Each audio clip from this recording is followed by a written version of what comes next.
Hello everyone, welcome to knowledge plus. इस video में Indian history को रिवाइज करने जा रहे हैं, जिसमें इंडियन फ्रीडम स्ट्रगल को भी हम लोग रिवाइज कर रहे थे। तो कल हम लोग गांधी ऋण पैक्ट के पहले तक हम लोग पढ़ लिए थे, तो आज हम लोग गांधी ऋण पैक्ट से रिवाइज करने जा रहे हैं। तो ये शुरू करते हैं आज का वीडियो। यदि आप पहले वाला वीडियो नहीं देखें तो जाकर जरूर देखें, एक कंटिन्यूस देखने से आपको ज़्यादा अंडरस्टैंडिंग मिलेगा। तो ये शुरू करते हैं आज का वीडियो गांधी ऋण पैक्ट से। तो during the course of civil disobedience movement the Simon commission report was publish. तो सिविल डिसोबीडियंस चल रहा था, उसी समय साइमन कमीशन का रिपोर्ट पब्लिश हुआ। To consider it recommendation the first round table conference was called in London 1930। तो जो साइमन कमीशन का जो रिकमेंडेशन था उसको कंसीडर करने के लिए राउंड टेबल कॉन्फ्रेंस बुलाया गया था लंदन में नवंबर 1930 में। ठीक है। Some of the liberal leader like Tej Bahadur Sapru, V S Shastri, M R Jayakar on their return from the first round table conference try to persuade Gandhi on the same lines. तो कुछ लोग उसमें गए, कांग्रेस नहीं गई थी। ठीक है, फर्स्ट राउंड टेबल में कांग्रेस नहीं गई थी। कांग्रेस सिर्फ सेकंड में गई थी, ना फर्स्ट में ना थर्ड में। ठीक है, दोनों में से किसी में कांग्रेस नहीं गई थी। तो फर्स्ट राउंड टेबल कॉन्फ्रेंस का रिटर्न होने के बाद Tej Bahadur Sapru, V S Shastri, M R Jayakar, ये सब जो है गांधी जी को परसुएड किए, है ना, मतलब उनसे बोले, उनको एक तरह से बोल सकते हैं कि लुभाने की कोशिश किए। Gandhi ji initiated a talk with the Irwin of 14 फरवरी 1931। तो 14 फरवरी 1931 से गांधी जी जो है इरविन के साथ टॉक करने के लिए तैयार हुए। Which culminated in the Delhi pact, जो दिल्ली में होता था इसलिए इसको दिल्ली पैक्ट भी बोलते थे। और 5 मार्च 1931 को ये पैक्ट पे साइन हुआ, उस दिन उसको हम लोग गांधी इरविन पैक्ट बोलते हैं। ठीक है। According to pact Congress agree to join the second round table conference for drafting the constitutional reform. तो राउंड टेबल कॉन्फ्रेंस किस लिए बुलाया जाता था, ताकि कॉन्स्टिट्यूशनल रिफॉर्म किया जा सके। तो इसके लिए मतलब कि राउंड टेबल कॉन्फ्रेंस के गांधी ऋण पैक्ट के बाद कांग्रेस इस बात से राजी हो गई कि हाँ, हम राउंड टेबल कॉन्फ्रेंस में जाएंगे और कॉन्स्टिट्यूशनल रिफॉर्म के लिए बात करेंगे on the basis of federation, responsibility and safeguard for और reservation in the interest of India. ठीक है। On behalf of Congress Gandhi ji agree to discontinue the civil disobedience movement. तो कांग्रेस की तरफ से गांधी जी जो वहाँ पे साइन किए थे, तो सिविल डिसोबीडियंस को रिटर्न लेने के लिए, मतलब कि डिसकंटिन्यू करने के लिए वहाँ पे बोला गया कांग्रेस को। The government agree to release all political prisoner.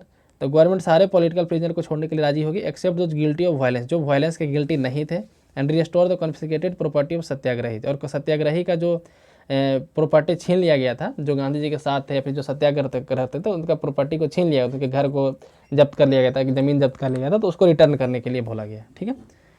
Gandhi ji requested to remitting the death sentence on Bhagat Singh, Sukhdev, Rajguru turn down to the viceroy. तो ऐसा बोला जाता है कि गांधी जी रिक्वेस्ट किए थे, है ना, इरविन से कि तीनों का जो फांसी है उसको माफ़ किया जाए या फिर उसको जो सज़ा को कम किया जाए, लेकिन वायसराय के द्वारा इसको मना कर दिया गया। तो ऐसा बोला जाता है, इसका कोई मतलब कि कोई भी रिटर्न प्रूफ नहीं है। सिविल डिसोबीडियंस मूवमेंट के बारे में लोग पढ़ते हैं, सेकंड फेज। तो फिर मतलब गांधी ऋण पैक्ट के बाद सेकंड राउंड टेबल कॉन्फ्रेंस हुआ, उसमें गांधी जी गए, लेकिन बिना कोई फाइनल डिसीजन के गांधी जी रिटर्न हो गए। ठीक है।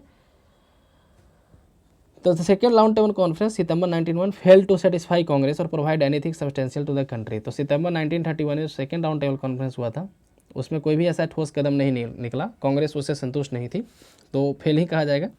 गांधी रिटर्न टू इंडिया डिसहार्टनेड, मतलब कि दुखी मन से गांधी जी इंडिया रिटर्न हुए। ठीक है। मीन भाई लॉर्ड वेलिंगटन है सक्सीडेड टू इरविन। तो इरविन को उस समय तक ट्रांसफ़र कर दिया गया, और मतलब कि इरविन पैक्ट के बाद, और तब तक लॉर्ड वेलिंगटन इंडिया आ गया था वायसराय के रूप में। तो अब वायसराय कौन था, तो लॉर्ड वेलिंगटन था। ठीक है। और उसके अनुसार बोला कि गांधी इरविन पैक्ट में काफ़ी फ्लॉटेड है, मतलब कि काफ़ी उसमें अंग्रेज़ को नीचा दिखाया गया। ऐसा बोला कि अंग्रेज़ को उसमें कोई लाभ नहीं है, सारा कांग्रेस को लाभ मिला है गांधी इरविन पैक्ट में। ठीक है।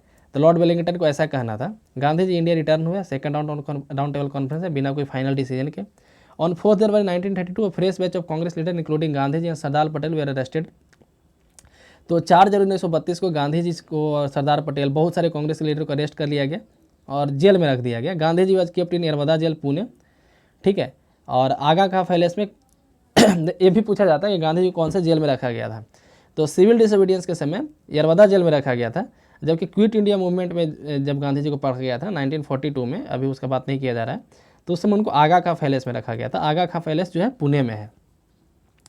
The announcement of communal award 16 August 1932। तो 16 अगस्त 1932 में कम्युनल अवार्ड की घोषणा किया गया बाय रामसे मैकडोनल्ड, ब्रिटिश के पीएम थे रामसे मैकडोनल्ड। उनके बाद कम्युनल अवार्ड का घोषणा किया गया। कम्युनल अवार्ड क्या था, तो जैसे अभी तक सेपरेट इलेक्टोरल जब मिल रहा था, पहले मुस्लिम को मिला 1909 में, 1919 में मिला मुस्लिम, सिख और भी क्रिश्चियन, एंग्लो इंडियन, ये सबको मिला। अब जो उसी को इंडियन में जो मतलब हिंदू धर्म के अंदर जो शेड्यूल कास्ट के लोग थे, है ना, जो हरिजन वर्ग के लोग थे, उनके लिए भी स्पेशल से मतलब कि सेपरेट इलेक्टोरेट की व्यवस्था की गई। तो इसी को कम्युनल अवार्ड का संज्ञा दिया जाता है। तो the announcement of communal award by Ramsay मैग्नोल the strength and the peace of civil disobedience movement began to decline. तो कम्युनल अवार्ड की घोषणा के बाद सिविल डिसोबीडियंस मूवमेंट का जो स्ट्रेंथ था या फिर उसका जो पॉपुलरिटी था धीरे धीरे कम होने लगा।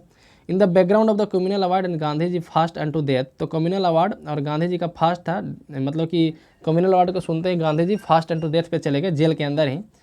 तो इस कारण से सिविल डिसोबीडियंस मूवमेंट जो अपना मोमेंटम खो दिया, क्योंकि कोई लीडर नहीं थे, कोई प्रॉपर लीडर, क्योंकि सबको तो अरेस्ट कर लिया गया था। आफ्टर द पूना पैक्ट, तो गांधी जी अनशन पे बैठ गए जेल के अंदर ही।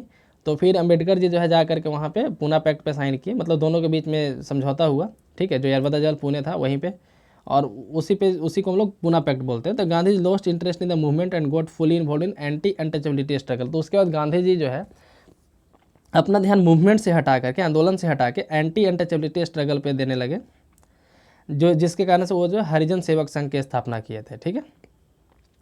तो पूना पैक्ट किसके बीच में साइन हुआ था? तो गांधी जी और अंबेडकर के बीच में साइन हुआ था। लेकिन याद रखिए गांधी जी खुद उस पर साइन नहीं किए थे, गांधी जी की तरफ से मदन मोहन मालवीय साइन किए थे। बोला तो जाता है कि गांधी जी साइन किए थे, मतलब कि गांधी जी और अंबेडकर के बीच में हुआ था, लेकिन गांधी जी उस पर साइन नहीं किए थे। गांधी जी तरह के रिप्रेजेंटेटिव के रूप में गांधी जी की तरफ से मदन मोहन मालवीय जो है पूना पैक्ट पे साइन किए थे। In its place Gandhi ji launch the individual civil disobedience movement. तो देखें कि सिविल डिसोबीडियंस मूवमेंट जो है धीरे धीरे अपना मोमेंटम खो रहा है। उसका रीज़न क्या था? गांधी जी जेल में थे, बहुत सारे लीडर जेल में थे, एक कम्युनल अवार्ड आया था, है ना, जिसके कारण से समाज में ऐसे ही असंतुष्टि फैल गया था। तो गांधी जी बोले कि इंडिविजुअल सिविल डिसोबीडियंस चालू किया जाए, ग्रुपिंग में नहीं, मतलब पूरे मास लेवल पे नहीं। तो सबसे पहले जो इसके थे आचार्य विनोबा भावे थे, पहले व्यक्तिगत सत्याग्रही जिनको बोला जाता है इंडिविजुअल सिविल डिसोबीडियंस मूवमेंट वाले, ठीक है। और दूसरे जो थे वो जवाहरलाल नेहरू थे, ठीक है। However the civil disobedience movement continue to longer till early 1934। लेकिन सिविल डिसोबीडियंस मूवमेंट को विड्रॉ नहीं किया गया था, मतलब कि गांधी जी को ऐसा बोला नहीं गया था कि सिविल डिसोबीडियंस वापस ले लिया जाए। तो 1934 तक लगभग चला था। गांधी जी अप्रैल 1934 में इसको विड्रॉ किया था, ठीक है। लेकिन पर्सनल वाला जो था इंडिविजुअल सिविल डिसोबीडियंस कब लॉन्च हुआ था? तो 1 अगस्त 1933 को। और पहले सत्याग्रही कौन थे? तो आचार्य विनोबा भावे, और दूसरे सत्याग्रही जवाहरलाल नेहरू थे, ठीक है। ये याद रखिएगा, पहले सत्याग्रही और दूसरे सत्याग्रही कई बार पूछा भी गया है। सिविल डिसोबीडियंस मूवमेंट का इंपैक्ट क्या हुआ था? सीडीएम का इंपैक्ट क्या हुआ था? The Congress swept polls in most province 1937 में इलेक्शन हुआ था, उसमें कांग्रेस कई जगह मतलब कि जीती। The left party emerge an alternative in politics. Left party जो थे पॉलिटिक्स में कांग्रेस के अल्टरनेटिव के रूप में उभरे। Some Congress activist from socialist group, कुछ कांग्रेस ग्रुप जो थे सोशलिस्ट ग्रुप बन गए। Nehru and Subhash Chandra Bose emerge leader, Nehru और सुभाष चंद्र बोस लीडर के रूप में उभरे 1937 के, मतलब कि after CDM, civil disobedience movement के बाद। नेक्स्ट है 3 राउंड टेबल कॉन्फ्रेंस। तो हम लोग जो अभी पढ़े कि साइमन कमीशन के रिपोर्ट को मतलब रिकमेंडेशन के लिए और भी उसमें कुछ क्या सुधार किया जा सकता है, ये सब को देख करके राउंड टेबल कॉन्फ्रेंस बुलाया गया। तो sir John Simon recommended the British government to call a conference consisting of representatives of both British India as well as Indian state. तो साइमन के रिपोर्ट में बोला गया था कि ब्रिटिश गवर्नमेंट को चाहिए कि कॉन्फ्रेंस बुलाया जाए जिसमें ब्रिटिश इंडिया के भी लोग आए और इंडियन स्टेट जो प्रिंसली स्टेट थे उसके भी लोग आए, so as to take a final decision on the issue of constitutional reform, ताकि कॉन्स्टिट्यूशनल रिफॉर्म पे फाइनल इशू लिया जाए, फाइनल एक डिसीजन लिया जाए कि कैसे देश चलेगा। तो फिर and by declaration of Lord Irwin round table conference called. तो फिर लॉर्ड इरविन को बोला गया, वहाँ से अंग्रेज बोला, है ना, कि लॉर्ड इरविन जो यहाँ के वायसराय थे कि आप वहाँ पे बोलिए कि राउंड टेबल कॉन्फ्रेंस होने वाला है लंदन में और सबको जाना है। The first session of the round table conference began on 12 November 1930। तो पहला सेशन जो है 12 नवंबर 1930 को चालू हुआ, दूसरा सितंबर 31 में हुआ था 1931, और तीसरा 32 में हुआ था। The British India delegation comprise 58 members. तो ब्रिटिश इंडिया डेलीगेशन 58 मेंबर का था। Rest were British official, some prominent members who participated were follow. तो कौन कौन किस पार्टी से गया था यहाँ पे देख सकते हैं। तो हिंदू महासभा की तरफ से एम.आर. जयकर और एम.एस. मुंजे गए थे। सिख की तरफ से सरदार संपूर्ण सिंह गए थे। क्रिश्चियन की तरफ से के.टी. पॉल। लिबरल में तेज बहादुर सप्रू। ये याद रखिए कि मात्र 2 ही आदमी ऐसे थे जो तीनों राउंड टेबल कॉन्फ्रेंस में गए थे, ठीक है। एक तो बी.आर. अम्बेडकर, दूसरा तेज बहादुर सप्रू, टी.बी. सप्रू, ठीक है। तो लिबरल की तरफ से तेज बहादुर सप्रू, सी.वाई. चिंतामणि, श्रीनिवास शास्त्री, ये सब गए थे। मुस्लिम लीग की तरफ से मोहम्मद अली जीना, ठीक है, मोहम्मद अली, फैजुल हक, मोहम्मद शफी, आगा खां, ये सब गए थे। डिप्रेस्ड क्लास की तरफ से बी.आर. अम्बेडकर। प्रिंसेस की तरफ से अकबर हैदरी जो दीवान था हैदराबाद का, मिर्जा इस्माइल दीवार व मैसूर, महाराजा और बीकानेर, ये सब जो है प्रिंसली स्टेट की तरफ से गए थे। ये था फर्स्ट राउंड टेबल कॉन्फ्रेंस। तो जैसा कि पता है कि फर्स्ट राउंड टेबल में कांग्रेस की तरफ से कोई नहीं था, तो फिर गांधी इम्पैक्ट हुआ है ना मार्च 1931 में। उसके बाद सितंबर 1931 में जो है राउंड टेबल कॉन्फ्रेंस हुआ। तो वेलिंगटन सक्सीजन लॉर्ड इरविन दिल्ली 1931। तो 1931 में लॉर्ड वेलिंगटन जो है गांधी इम्पैक्ट के जस्ट बाद जो है इरविन का ट्रांसफर कर दिया गया था। सर सैमुअल होरे leading conservative become secretary of state. और उस समय जब यहाँ चेंज होता था वायसराय, तो वहाँ सेक्रेटरी ऑफ स्टेट भी चेंज हो गया। सर सैमुअल होरे सेक्रेटरी बन गए। The Congress had suspended civil disobedience movement but retreated Purna Swaraj at ultimate political goal. तो कांग्रेस जो है सिविल डिसोबीडियंस मूवमेंट तो बंद कर दिया था गांधी इम्पैक्ट के बाद, सिविल डिसोबीडियंस मूवमेंट को तो वापस ले लिया था, लेकिन अपना जो उसका गोल था पॉलिटिकल गोल पूर्ण स्वराज का है ना, जो 1929 में तय किया गया था, पूर्ण स्वराज का गोल 1929 में तय किया गया था। ठीक है, तो उसके बाद जो है मतलब फिर भी गांधी इम्पैक्ट के बाद भी पूर्ण स्वराज के मांग को कांग्रेस को दोहराता रहा। तो कांग्रेस की तरफ से सेकेंड राउंड टेबल कौन कौन थे? तो महात्मा गांधी, मुस्लिम की तरफ से मोहम्मद इकबाल, डिप्रेस्ड क्लास की तरफ से B.R. अम्बेडकर, लिबरल की तरफ से तेज बहादुर सप्रू, कैपिटलिस्ट की तरफ से यानी कि जो पूंजीवादी लोग थे इंडस्ट्रियलिस्ट बड़े बड़े, उनकी तरफ से G.D. बिरला, और अदर कौन कौन थे? तो सरोजनी नायडू, मदन मोहन वैया, अली इमाम, ये सब लोग भी थे।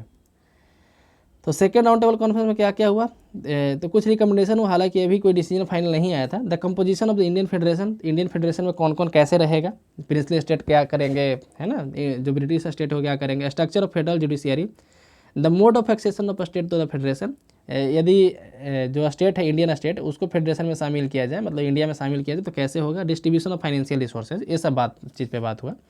It was agreed in the conference that responsible government would be established immediately. तो कॉन्फ्रेंस में एक बात किया गया, तय किया गया कि एक रिस्पॉन्सिबल गवर्नमेंट तुरंत इस्टेब्लिश किया जाए, सेंटर में भी और प्रोविंस में भी, including complete control over finance, जिसका कंप्लीट कंट्रोल ऑफ फाइनेंस पे, आर्मी पे, डिफेंस पे और एक्सटर्नल रिलेशन पे, यानी कि इनडायरेक्टली डोमिनियन स्टेटस की मांग किया गया था वहाँ भी। थर्ड राउंड टेबल कॉन्फ्रेंस तो एक कब हुआ? तो नवंबर 1932 में हुआ था। तो पहला हुआ था नवंबर 1930, सितंबर 1931 और नवंबर 1932। ठीक है, the Congress boycotted it. The prominent member were Tej Bahadur Sapru and Ambedkar. इसमें दो ही लोग मतलब जो मेन लोग थे तेज बहादुर सप्रू और अम्बेडकर, यानी ये दो लोग जो थे तीनों में गए थे। ठीक है, the British government on the basis of discussion of 3 session, तीनों सेशन के डिस्कशन पे एक ड्राफ्ट बनाया गया। ठीक है, और एक व्हाइट पेपर पे इसको पब्लिश किया 1933 में। तो व्हाइट पेपर क्या होता है? अभी भी इंडिया व्हाइट पेपर पे पब्लिश किया जाता है। इंडिया का ऑफिशियल कोई भी चीज़ होता है, ऑफिशियल डॉक्यूमेंट व्हाइट पेपर पे पब्लिश किया जाता है। ठीक है, तो उसी तरह से एक ड्राफ्ट को व्हाइट पेपर पे पब्लिश किया गया अंग्रेज़ों के द्वारा। हम लोग का जो भी यहाँ पे जो भी प्रोसीजर है कानून बनाने का या फिर और भी कई चीज़ का, लगभग इंग्लैंड से मिलता जुलता है। क्यों? क्योंकि यहाँ का लीडर को जो है एक आदत सी हो गई थी अंग्रेज़ों के साथ शासन चलाते हुए, है ना। तो लोग सोचे कि उसी को कंटिन्यू किया जाए, कोई नया डिसीजन क्यों, नया प्रोसीजर क्यों लाया जाए, है ना। तो अभी भी व्हाइट पेपर चलता है, तो व्हाइट पेपर पर उसको पब्लिश किया गया। The white paper was examined and approved joint committee of British parliament. तो अभी भी इंडिया में भी जॉइंट कमेटी बनता है, देखते होंगे सिलेक्ट कमेटी बनता है पार्लियामेंट में, JPC का मांग जो बहुत बार किया जाता है किसी भी चीज़ पर। तो एक ज्वाइंट कमेटी बनाया गया और उस ड्राफ्ट को पे वो जो एग्जामिन किया और अप्रूव किया अक्टूबर 1934 में। ठीक है, and bill passed on the report of committee, और एक बिल लाया गया और उस कमेटी की रिपोर्ट पे है ना, और उसको पास किया गया। And was introduced and passed in British parliament government of India 1935। तो ब्रिटिश पार्लियामेंट में जो है एक्ट पास हो गया और उसका नाम रखा गया गवर्नमेंट ऑफ इंडिया एक्ट 1935। ठीक है, अब communal award and Poona pact. ठीक है, हम लोग जो पढ़े थे एक कब हुआ था? तो सेकंड और थर्ड राउंड टेबल कॉन्फ्रेंस के बीच में। गांधी इरविन पैक्ट पहले ऐसे देखिए, पहले फर्स्ट राउंड टेबल कॉन्फ्रेंस, उसके बाद Gandhi Irwin pact, second round table conference, ये गांधी इरविन पैक्ट है, सेकंड राउंड टेबल कॉन्फ्रेंस, उसके बाद पूना पैक्ट, उसके बाद थर्ड राउंड टेबल कॉन्फ्रेंस। ठीक है, उसके बाद फिर व्हाइट पेपर पे पब्लिश हुआ, जॉइंट सेलेक्ट कमेटी पास किया, गवर्नमेंट ऑफ इंडिया 1935। ये था पूरा प्रोसीजर उसके 5 साल का। तो communal award and Poona pact on 16 August 1932 prime minister Ramsay मोगडन अनाउंस द ब्रिटिश पार्लियामेंट तो proposal minority representation known as communal award. ठीक है, the award reserved a number of seats in provincial legislature lower house only. इसमें क्या है, lower house में सिर्फ reservation दिया गया था। अभी भी देखते हो कि लोकसभा में SC ST के लिए सीट रिजर्व है, राज्यसभा में के लिए नहीं है। ठीक है, या फिर लेजिस्लेटिव असेंबली में SC ST के लिए सीट रिजर्व होता है, लेजिस्लेटिव काउंसिल में नहीं। तो लगभग यहीं से लिया गया वो चीज़। The award deserved a number of seats in provincial legislature, lower house only. According to this award, Muslim, Christian, Anglo-Indian, European, Sikh voters would elect their candidate by voting separate communal electorate. The award declared the depressed class है ना, officially describe scheduled caste। तो scheduled caste को भी also to be a minority community entitled to the separate electorate। तो इसी पे main दिक्कत है गांधी जी को। ठीक है, क्योंकि ये तो पहले से 1919 में ही 1909 और 1919 में ही आ गया था। तो माइनॉरिटी मतलब कि डिप्रेस्ड क्लास या शेड्यूल क्लास को भी माइनॉरिटी मानते हुए एक सेपरेट इलेक्टोरेट बनाया गया था, 10 separate them from rest of the Hindus, यानी कि एक तरह से पूरे हिंदू से उनको अलग कर दिया गया था। They had the right to vote in remaining general constitution also, ठीक है। तो यही कम्युनल अवार्ड के नाम से जाना जाता है।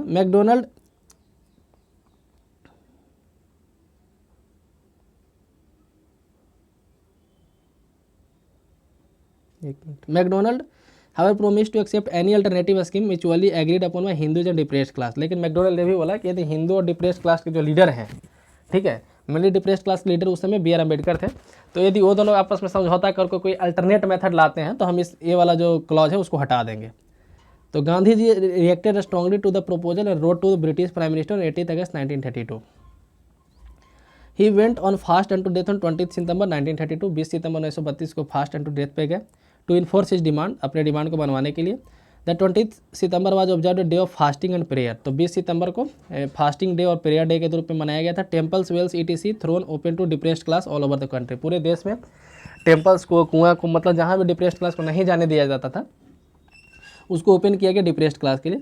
पंडित Madan Mohan Malaviya summoned a conference on various caste and political parties. Madan Mohan Malaviya जो थे डिफरेंट पॉलिटिकल पार्टी और डिफरेंट कास्ट के जो लीडर थे उस समय, है ना, यहाँ तक बी आर अम्बेडकर को भी सबको इस बात का जानकारी दिया, सबको बुलाकर एक कॉन्फ्रेंस किए। ऑन 25 सितंबर 1932 यानी कि 5 दिन के बाद, है ना, the 6th day of Gandhi ji fast, जो गांधी जी का फास्ट का 6ठा दिन था। They arrived at an agreement in Poona. Poona में जो है एक एग्रीमेंट पे अराइव की हुई, मतलब कि एक तय हुआ उन लोग के बीच में, जिसको हम लोग पूना पैक्ट के नाम से जानने जाते हैं। Poona pact Gandhi and Ambedkar was conclude following term. तो पूना पैक्ट किसके बीच में था? गांधी और अम्बेडकर के बीच में हुआ था। लेकिन याद रखिए गांधी जी की तरफ से साइन कौन किया था? मदन मोहन मालवीय, ठीक है। अरे पूछा हुआ एग्जाम में क्वेश्चन, इसलिए हम इस बात को इतना बार रिपीट कर रहे हैं। द प्रिंसिपल, तो क्या क्या पूना पैक्ट में क्या क्या टर्म तय हुआ? The principle of joint and common electorate was accepted for all Hindu.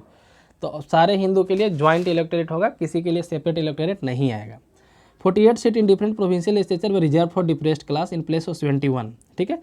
Communal award में 71 सीट दिया गया था, लेकिन पूना पैक्ट के तहत 48 सीट जो है डिप्रेस्ड क्लास के लिए रिजर्व किया गया। और ऐसा बोला है कि इसी लोग को सारे लोग वोट करेंगे। जैसे पहले क्या था कि शेड्यूल कास्ट सिर्फ शेड्यूल कास्ट को भी वोट करेगा और शेड्यूल कास्ट अनदर को भी वोट करेगा, तो ऐसा नहीं, अब 48 सीट किया गया। 18% of the seat in central legislature were reserve for depressed class. 18% seat जो है रिजर्व किया गया सेंट्रल लेजिस्लेचर में, लोकसभा में। Adequate representation would be given to depressed class civil service. और बोला गया सिविल सर्विसेज में भी रिजर्वेशन दिया जाएगा, ठीक है। लेकिन यहाँ पे परसेंटेज या फिर कोई फिक्स नहीं किया गया। Next election of 1937 and Congress ministries. तो 1937 में जो इलेक्शन हुआ था इसमें कांग्रेस को काफ़ी अच्छा जीत मिला था। तो कहाँ कहाँ मिला था उसके बारे में पढ़ते हैं। The Lucknow session of 1936 presided by Jawaharlal Nehru, Congress resolve to contest election. तो 1936 में कांग्रेस इस बात पर राजी हुई कि हम भी इलेक्शन लड़ेंगे, ठीक है। Jawaharlal Nehru in presidential speech, Jawaharlal Nehru president थे तो अपने प्रेसिडेंशियल स्पीच में लखनऊ सेशन में एडवोकेटेड सोशलिज्म, सोशलिज्म की बात बोले। And took 3 socialist in the Congress working committee. और कांग्रेस वर्किंग कमेटी जो 15 मेंबर का हुआ करता था उसमें 3 सोशलिस्ट को जोड़े। कौन कौन? जयप्रकाश नारायण, आचार्य नरेंद्र देव और अच्युत पटवर्धन। ये 3 आदमी को जोड़े कांग्रेस के सोशलिस्ट ग्रुप में। कौन कौन? जयप्रकाश नारायण, ये बिहार के थे, आचार्य नरेंद्र देव और Achyut Patwardhan. All India Kisan Sabha. The Lucknow session was important from another point of view as well. Lucknow session जो 1936 का था वो और भी दूसरे मामले में इंपॉर्टेंट था। कैसे? It was during this session the first meeting for all India Kisan Sabha was held under the presidency of Swami Sahajanand Saraswati. तो स्वामी सहजानंद सरस्वती की लीडरशिप में पहली बार यहाँ पे ऑल इंडिया किसान सभा का मीटिंग हुआ। The Faizpur session held December 1936। Faizpur session जो दिसंबर 1936 में हुआ था under the presidency of Jawaharlal Nehru. Attacked fascism and Congress pass resolution तो condemning Italian aggression and Japanese aggression of China. In this session Congress demanded the formation of constituent assembly. और 1936 का जो Faizpur session हुआ था उसी में डिमांड किया गया, दिसंबर में जो फैजपुर सेशन हुआ था उसमें डिमांड किया गया कि कॉन्स्टिट्यूएंट असेंबली का बनाया जाए, कॉन्स्टिट्यूएंट असेंबली बनाया जाए, ठीक है। The session pass some important resolution. Session में और भी रेजोल्यूशन पास हुआ था। क्या क्या था? The people of princely states should have the same right of self determination as those are the rest of India. तो इसमें बोला गया जो प्रिंसली स्टेट के जो पीपल हैं उनको भी वही राइट रहेगा जो बाकी इंडियन लोगों को रहेगा। But the struggle for liberty was to be carried out by the people of state themselves. The provincial unit were asked to conduct agrarian inquiries. Provincial unit को एग्रेरियन इंक्वायरीज मतलब कि agriculture से related inquiry करने को बोला गया। Election हुआ 1937 में। The election to the provincial legislature were held in January February 1937। Congress won 715 out of 836 थी, तो 715 सीट जीती थी 836 में से। ठीक है, कांग्रेस जो है 715 सीट जीती थी 836 में से। इन 5 provinces it had clear majority. 5 state में तो क्लियर मेजोरिटी था। कहाँ कहाँ? मद्रास, यूपी, एमपी, बिहार और उड़ीसा, ये 5 स्टेट में क्लियर मेजोरिटी था। ठीक है, मद्रास, यूपी, एमपी और बिहार उड़ीसा। यूपी को पहले यूनाइटेड प्रोविंस बोलते थे और एमपी को सेंट्रल प्रोविंस बोलते थे।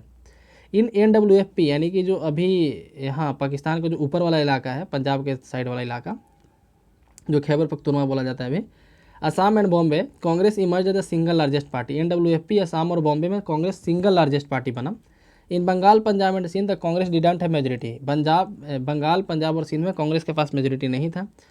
The Congress couldn't do well in election to the upper house as the franchise, there are limited to the upper strata only. क्या करें, कांग्रेस अपर हाउस में ज़्यादा कोई अच्छा प्रदर्शन नहीं कर पाई एज फार एज जर्व seat were concerned. The government therefore formed interim ministry, तो गवर्नमेंट जो है इंटरिम मिनिस्ट्रीज बनाई। Nawab Chhatari of national agriculture party formed his ministry united province. United province में कौन बनाया था? तो नवाब छतरी। ठीक है, और सर धुंजी साहब फॉर्म्ड मिनिस्ट्री इन बॉम्बे। बॉम्बे में कौन बनाया था? तो सर धुंजी साहब बनाए थे। इन जुलाई, है ना, ये कौन कौन जगह है, जैसे यहाँ पे आप देख सकते हैं बॉम्बे में मेजोरिटी नहीं मिला था, आप यहाँ पे पढ़ सकते हैं। असम, बॉम्बे में मेजोरिटी नहीं मिला था, कांग्रेस सिर्फ लार्जेस्ट पार्टी बनी थी, कंप्लीट मेजोरिटी नहीं मिला था। In Punjab the unionist party and Muslim League form the coalition government. Punjab में यूनियनिस्ट पार्टी और मुस्लिम लीग जो है मिल करके बनाया था government. Ministry form different provinces, provinces में डिफरेंट मिनिस्ट्री कौन कौन बनाया था हम लोग यहाँ पढ़ते हैं। तो बॉम्बे में बीजी खरे के द्वारा बनाया गया। United province Govind Ballabh Pant. मद्रास में सिराज गोपालचारी। उड़ीसा में हरि कृष्ण मेहताब। बिहार में श्री कृष्ण सिंह के द्वारा। ठीक है, तो इस तरीके से यहाँ पूरा लिस्ट दिया गया है। लेकिन ये मिनिस्ट्री जो है रिजाइन कर दिया, ये मिनिस्ट्री जो है रिजाइन कर दिया। आप यहाँ पे देख सकते हैं, जैसे यहाँ पे लिखा गया है कि यूनाइटेड प्रोविंस में कोई और बनाया, यहाँ पे किसी और का नाम लिखा गया है। जैसे यहाँ गोविंद वल्लभ पंत बताया गया और यहाँ पे किसी और का नाम बताया गया। तो एक्चुअली ऐसा इसलिए है क्योंकि इंटरिम गवर्नमेंट था, इंटरिम मिनिस्ट्री था। तो इंटरिम मिनिस्ट्रीज क्या होता है, जैसे कोई कार्यवाहक मंत्रालय जब बनता है तो उसको इंटरिम मिनिस्ट्री बोलते हैं। ठीक है, तो ये फाइनल नहीं था। ठीक है, फाइनल जो बना इलेक्शन के तुरंत बाद जो है इस तरह का सिचुएशन आया जहाँ पे कोएलिशन गवर्नमेंट बनना था या फिर जहाँ पे एक टेम्पोररी गवर्नमेंट बनना था, क्योंकि वहाँ पे क्लियर मेजोरिटी किसी को नहीं मिला था। ठीक है, बाद में फिर इस तरीके से बनाया गया। ठीक है, जब सब कुछ क्लियर सॉर्ट आउट हुआ कि कौन कहाँ मिनिस्ट्री बनाएगा, किसको कितना वोट मिला है, कौन किसके साथ कोएलिशन करेगा, उसके बाद इस तरीके से बनाएगा। तो इसलिए यहाँ पर कन्फ्यूज मत कीजिएगा। और कांग्रेस मिनिस्ट्रीज इन ऑफिस, तो कांग्रेस का जो मंत्रालय ऑफिस में क्या क्या किया, कांग्रेस के जो मिनिस्टर्स थे। इन all the Congress remain in power in 8 provinces for 28 month. तो 28 मंथ के लिए कांग्रेस जो है जहाँ जहाँ भी सरकार बने पावर में रहे। During this period in made effort to work for benefit of Indian. तो इस पीरियड में उसका प्रयास ये रहा कि इंडियन को ज़्यादा से ज़्यादा बेनिफिट मिले। In all the Congress ruled province the effort were made to protect the peasant. किसानों को बचाने की कोशिश किया गया मनी लेंडर से। इरिगेशन फैसिलिटी इंप्रूव करने किया गया। In the UP and Bihar tenancy bill और पास, टेनेंसी बिल पास किया गया यूनाइटेड प्रोविंस और बिहार में। The Congress government in Bombay appointed a textile inquiry committee 1937। एक inquiry committee, textile inquiry committee set up किया कांग्रेस के द्वारा बॉम्बे में।